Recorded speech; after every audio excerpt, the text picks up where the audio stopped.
Hi everyone, today we are going to learn the gerund, the infinitive, and how to use them. Gerunds can function in a sentence as a subject, direct object, or as a subject complement. They can also act as a subject of a proposition. Infinitives can function in a sentence as subject, direct object, subject complement, adjectives, or adverbs. Gerunds and infinitives often work as direct objects after verbs, but there are some verbs that have special rules. And now let's look at the structure of the gerund and infinitive. The structure to form the gerund and the infinitive is very simple. For the gerund, we need the base form of the verb plus the ending ing, and the infinitive is to plus the past form of the verb. We are going to learn the uses for the infinitive and the gerund. Let's go! Gerunds as subjects. When a gerund is the subject of a sentence, it is the thing doing the action. For example, watching movies in English can improve your listening skills.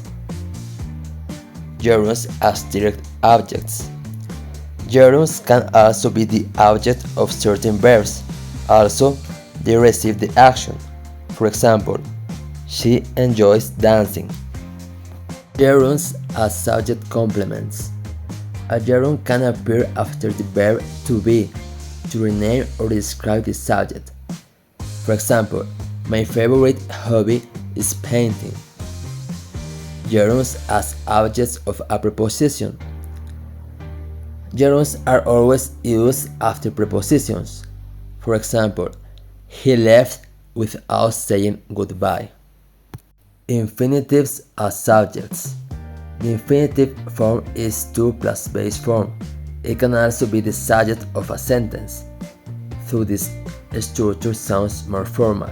For example, to travel abroad can be expensive.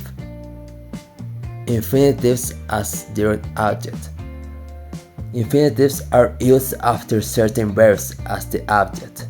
For example, they decided to go home. Infinitives as subject complements.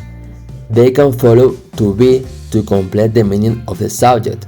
For example, my dream is to become a doctor. Infinitives as adjectives. The infinitive can describe a noun, telling us the purpose or reason. For example, I have a test to take tomorrow. And finally, infinitive as adverb. The infinitive can explain why something is done, also the purpose of an action. For example, I went to the store to buy milk. Some verbs can be followed by a gerund or an infinitive, but the meaning changes. Here are 5 important examples. Remember. I remembered to lock the door. That means I didn't forget to do it. I remember locking the door. That means I had the memory of doing it. Forget. Don't forget to call me. That means don't fail to do it. I'll never forget meeting you. That means I'll always remember that experience. Stop. He stopped to smoke. That means he stopped another action in order to smoke. He stopped smoking. He quit the habit of smoking. Try. Try to open the window.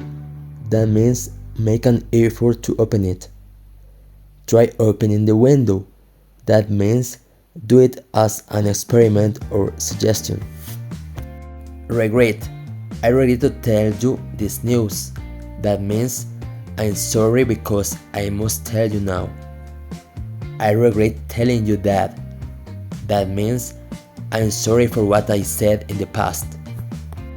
That's all for today. I hope you understand how to use the gerund and the infinitive.